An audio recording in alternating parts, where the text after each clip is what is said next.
తాకట్లో ఉన్న మీ బంగారాన్ని విడిపించి ఆ రోజు ఆన్లైన్ రేటుకి కొంటాం. Sharma gold company.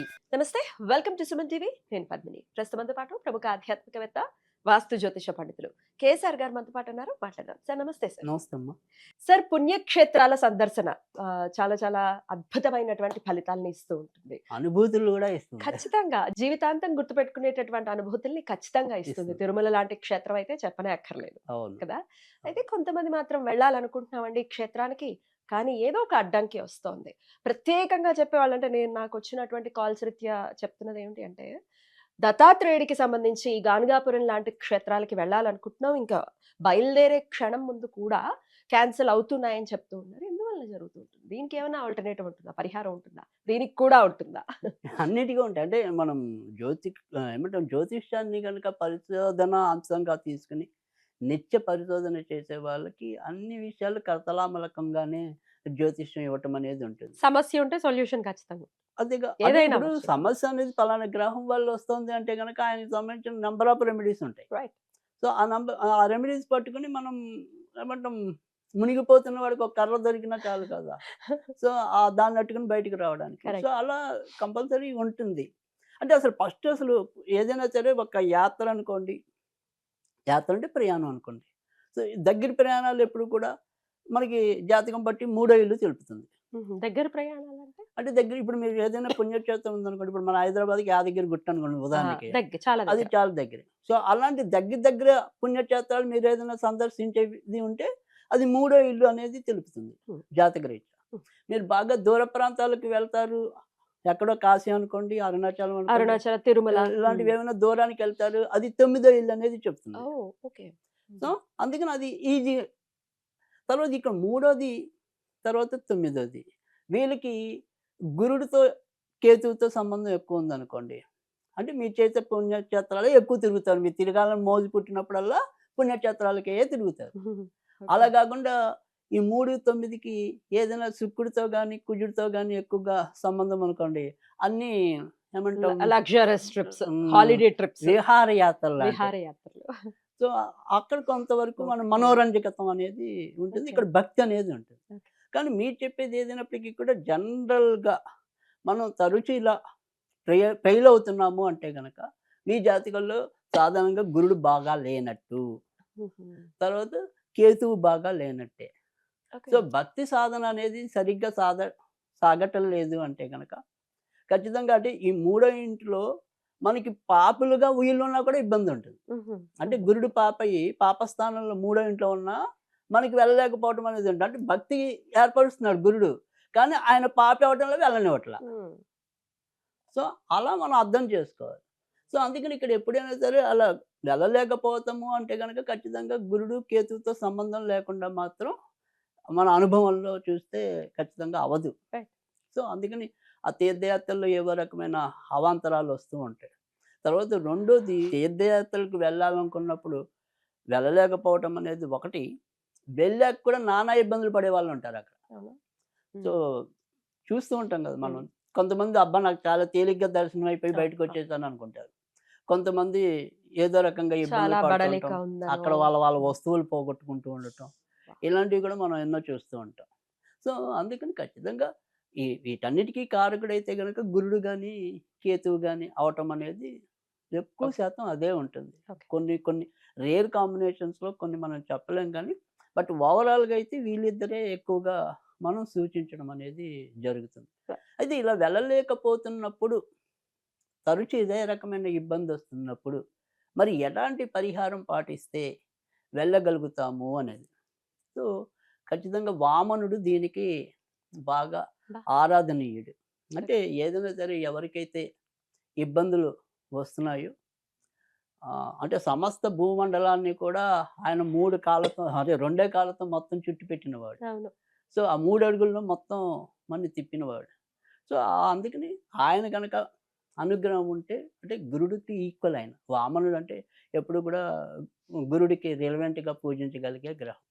అయితే ఇక్కడ మనం ఏంటంటే ఎప్పుడైనా సరే మనకి అంటే రెమెడీస్ అనేది అదే చెప్తాం. ఇప్పుడు గురుడు అన్నప్పుడు మీకు చదువు రాలేదనుకోండి, అదే గురుడికి దక్షిణామూర్తి చెప్తాం. ఓకే.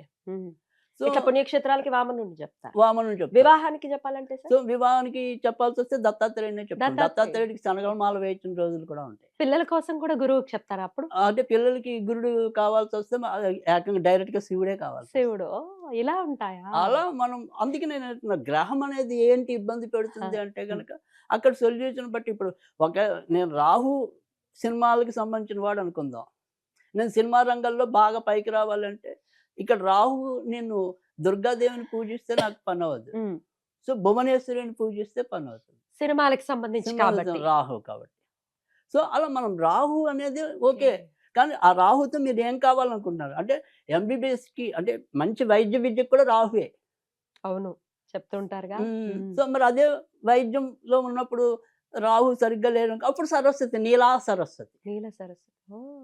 సో అలా మనకు చక్కగా రెమెడీస్ అనేవి పెద్దానికి ఉంటాయి. దాన్ని ఎలా అనేది అర్థమవుతు చేసుకోవాలి. Right. సో మనం అన్నిటికీ ఒకే చుట్టు పెట్టేయకుండా.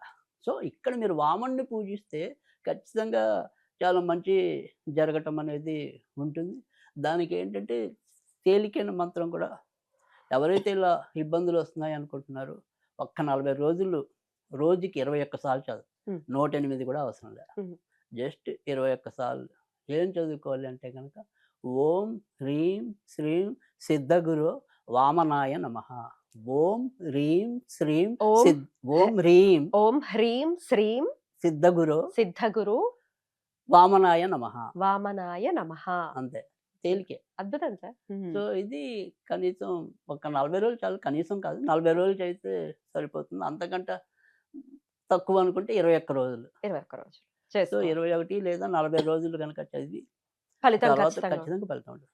మీకు వామనుడు చాలా తొందరగా ఫలించే గ్రహాలు అంటే మనకి వామన జయంతి వచ్చినప్పుడు ఏదో ప్రత్యేకంగా వామనుడు అనుకుంటుంటాం కానీ బట్ దశావతారాలన్నీ కూడా ఒక్కొక్క టైంలో ఒక్కొక్క రకంగా మనకి ఉపయోగపడటం అనేది ఉంటుంది. ఖచ్చితంగా. సో ఈ పుణ్యక్షేత్రాలు ఇలాంటివన్నీ కూడా ఏదైనప్పటికీ కూడా అలా తరచు వాయిదా పడుతున్నాయి అంటే కనుక గురుబలం పెంచుకోవటం అనేది.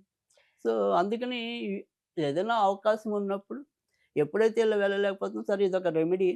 ఇంకో తాంత్రిక పరిహారంగా ఎప్పుడైనా సరే మీరు ఎవరైతే బాగా గురువులుగా భావిస్తారో అలాంటి వాళ్ళకి ఎప్పుడైనా సరే ఏదైనా సరే ఒక ఆధ్యాత్మిక గ్రంథాన్ని బహుకరించి వాళ్ళ చేత ఆశీర్వాదం తీసుకోండి, తప్పకుండా పని అవుతుంది. అంటే ఏ భగవద్గీత, భాగవతం, ఆధ్యాత్మిక రామాయణం, ఏదైనా సరే రైట్. అలాంటి గ్రంథాలు మళ్ళీ మామూలు గ్రంథాలు కాదు. అదే అందుకనే నేను మెన్షన్ చేస్తున్నాను. రైట్. ఆధ్యాత్మిక గ్రంథం అన్నారు కాబట్టి భాగవతంలో ఉన్నటువంటి అద్భుతమైనటువంటి ఉపాఖ్యానాల్లో వామనోపాఖ్యానం ఒకటి ఖచ్చితంగా. రైట్. వామన దీన్ని- పురాణం కూడా ఉంది యాక్చువల్. వామన పురాణం కూడా ఉందా? ఆ. ఓకే. ఈ వామనోపాఖ్యానం ప్రత్యేకించి వినటం కానీ చదవటం కూడా మంచి ఫలితం ఇస్తుంది అనుకోవచ్చు. అంతే, ఖచ్చితంగా ఇస్తుంది. అలాంటి అంటే మనం జనరల్ గా వామన జయంతి వచ్చినప్పుడు అలాంటివి కూడా మనం చెప్తుంటాం. ఆ రోజు ఖచ్చితంగా వామనోపాఖ్యానం చదవమనే జనరల్ గా చెప్పడం అనేది కూడా ఉంది. చాలా బాగుంటుంది. మంచిది కూడా. ఉమ్, సో ఇలా తీర్థయాత్రలు వెళ్ళే వాళ్ళకి ఇది ఒక మంచి రెమెడీ. సో ఖచ్చితంగా. ఆ రకంగా కూడా వెళతారు, మంచి జరుగుతుంది కూడా. అద్భుతం. ఇది చేసుకుని ఖచ్చితంగా వామనుడు అంటే విష్ణు యొక్క అనుగ్రహాన్ని పరిపూర్ణంగా పొంది తీర్థయాత్రలకు వెళ్ళలేకపోతున్నా అందరూ చేసేసుకుంటున్నారు, అరుణాచలం వెళ్ళట్లేదు అనే వాళ్ళు కూడా ఉన్నారు. కొంతమంది చూస్తే తీరాలి. అదే ఆశ్చర్యం, ఎంత తేలిగ్గా అప్పటికప్పుడు అనుకుని కూడా ఈజీగా వెళ్ళిపోతారు. వెళ్ళిపోతారు. కొంతమంది ఎప్పటి నుంచో అనుకున్న అది వాయిదా పడుతూనే ఉంటది. పైగా ఒక మాట వింటే మనసులో కలక్కుమంటుంది ఏంటంటే ఆయన ఆజ్ఞ లేకపోతే అడుగు పెట్టలేరు అని అవును. అంటే అయ్యయ్యో ఏమిటి ఇప్పుడు అరుణాచలానికి శివాజ్ఞ లేకపోతే నిజంగా కూడా అది ఆయన ఆజ్ఞ ఉండాలి రావాలి అని అంటే కొంచెం బాధ అనిపిస్తుంది. అంటే ఏమిటి శివుడికి మన మీద లేదా అనే ఫీలింగ్ అనమాట. ఆయనకు అట్లా ఏ ఉండదు బోళాశంకరుడు. కదా. ఖచ్చితంగా మనం ఎక్కడ ఏదో లోపం హ, ఉంటుంది. హ. ఆ లోపం అనేది అంటే ఇప్పుడు మనం ఏమంటామంటే పైకి స్థూలంగా చూసినప్పుడు ఇలాంటి సెంటిమెంట్స్ ఉంటాయి. Yeah, బట్ మాకు సూక్ష్మంగా ఆలోచించినప్పుడు అక్కడ ఎక్కడో జాతకంలో లోపం Yeah. ఉందనేది అర్థమవుతూ Yeah, ఉంటుంది. yeah. సో నమ్మే వాళ్ళకి మీ సెంటిమెంట్, నమ్మని వాళ్ళకి నా యొక్క ఏమంటారు సూచన. అనుభవం. అనుభవపూర్వక సూచన. ఇది చేసుకుంటే ఖచ్చితంగా Right. పని అవుతుంది. అద్భుతం సార్. చాలా బ్యూటిఫుల్ గా ఎక్స్ప్లెయిన్ చేశారు. ఇది ఉపయోగపడుతుంది మన వాళ్ళకని భావిస్తున్నాను. Thank you sir. నమస్తే. Right.